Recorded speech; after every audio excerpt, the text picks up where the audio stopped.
Hello, this is Stephen. I just wanted to put together a few clips to make a movie, and I want to show you how simple it is. And I thought I'd pick something really cool to do in terms of something that I know about, and that's the National Gallery of Victoria, and a number of other things within the gallery, paintings, sculptures, pieces of furniture. And I thought I'd end with being on 3 different locations that are actually all related to the gallery, and they're actually not too far from Alma Road. Okay, bye.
This is the Great Hall of the National Gallery of Victoria.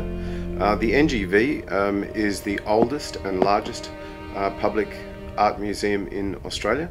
It was opened in 1861, and the current location for the international art is on St Kilda Road, and this building was opened in 1968, which was exactly the same year I was born.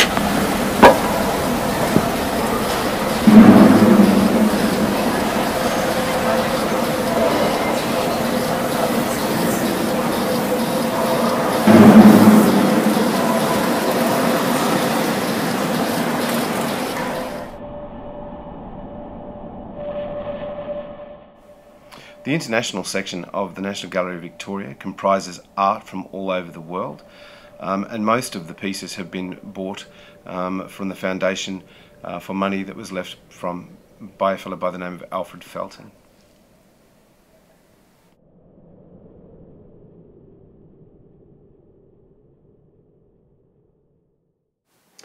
And this is a portrait of a gentleman by the name of Robert Dudley, who was the first Earl of Leicester, and what was known as a favourite of Queen Elizabeth I. You might have actually seen the movie Elizabeth, and this gentleman was actually portrayed by Joseph Finet in that particular movie. This is also a picture, a painting of them. It's not in the National Gallery, but it's a miniature of Elizabeth and Dudley.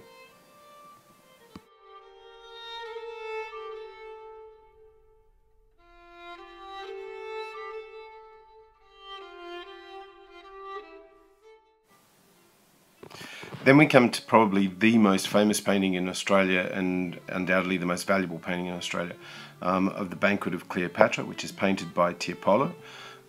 It is without doubt one of the most amazing paintings I've ever seen, and we're lucky enough to have it in Victoria. And it's the story of a wager between Mark Antony and Cleopatra, and during the wager she then takes her pearl earring, which was very rare at the time, drops it into a glass of wine, it dissolves and she drinks it. And that she wins the wager. And particularly in this image, you've got Mark Antony looking very contemptuous at Cleopatra's act of defiance in the competition. We then move on to other famous works of art, and this one's called Frianelli and Friends. Frianelli was a castrato, a singer. And this is a painting of him and his friends, and it's always disturbed me, this picture. I've never actually liked it, but you know, when you're showing pictures of the gallery, sometimes it's not about what just you like. It's about art creates an emotion. One painting that certainly does create an emotion is this one. It's by Canaletto, and it's obviously of the city of Venice. And if you ever get a chance to go there, make sure you do, because this is exactly what it looks like, apart from the people who are differently dressed. This particular image is also by Tiepolo, and the National Gallery of Victoria is very lucky to have 3 paintings by the gentleman. This particular image, I've seen something similar to it at the Getty Museum in Los Angeles. The Getty Museum, which is housed right at the top of a hill in this pretty spectacular building, has also another Tiepolo, which is standing behind me in this image that I saw before. This particular painting is of Crown Prince Frederick August of Saxony in 1714, and what's interesting about it is the order that he's wearing is the Order of the Elephant, and 300 years later it's being worn by Princess Mary of Denmark, who was formerly an Australian, and that gentleman actually owned the Banquet of Cleopatra.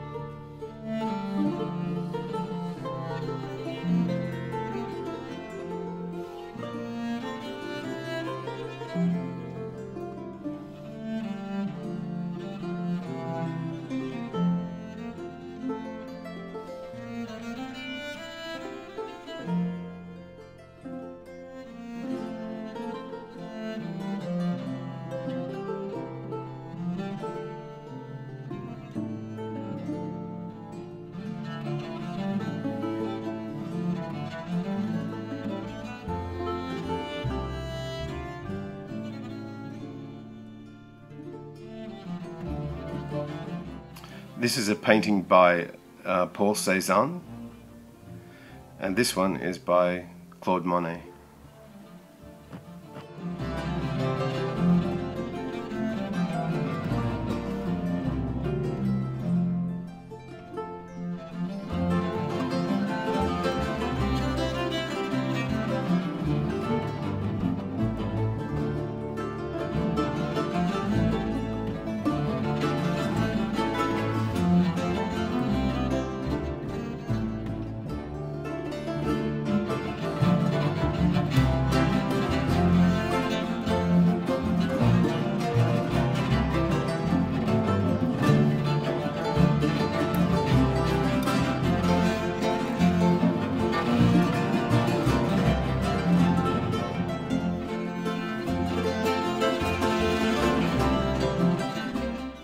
And these 3 large canvases are by Chevernet of the Siege of Paris, which are canvases that are in preparation for the original that hangs in the Pantheon in Paris.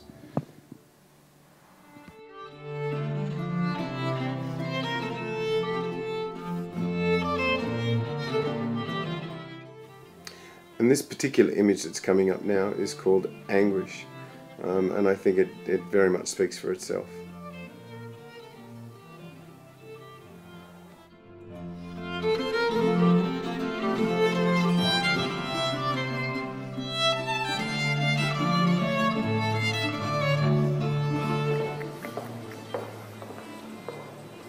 Here it is. Now this chair may appear just like a piece of furniture, but it was actually designed by a gentleman by the name of Frank Lloyd Wright, who was one of the greatest American architects of the 20th century, and he designed this building in New York as the Guggenheim Museum, and if you ever get a chance to go there, it's pretty amazing. This painting is called The Weeping Woman. It's by Picasso and it was painted in 1937. It was in a series, and several years before I was lucky enough to actually see The Weeping Woman when it was at the Tate Gallery in London. Very different in the colour and structure.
Then we come to this man, and his name is Alfred Felton. When he died in 1904, he left an absolute colossal amount of money to the National Gallery of Victoria. And they invested it and kept it, and then went and made the NGV one of the, possibly the greatest museum in the Southern Hemisphere. Now, I want to take a tram ride, and I want to show you something, because when you see things like the National Gallery of Victoria, there's always a story behind them, and it doesn't take you too far to find out something a little bit more interesting about Felton himself.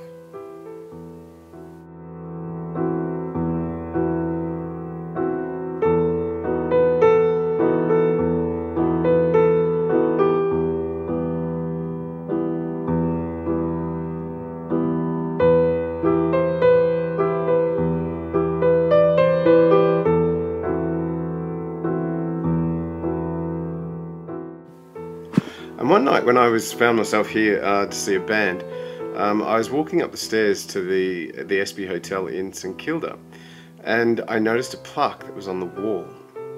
And if we go over here, and you too can go and have a look at this, and I saw this, and it's dedicated to Alfred Felton, who actually lived at the SB Hotel up until his death in 1904. So there was one other thing that I wanted to show you. So I got back onto a tram and headed off towards Alma Road.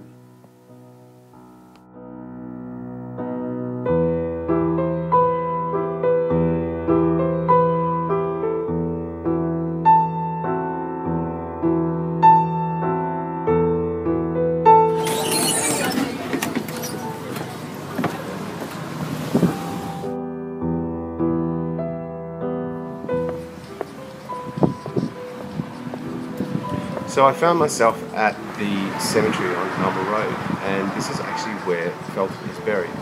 And I went along and paid my respects and said a thank you for all the hours I've enjoyed being at the National Gallery of Victoria.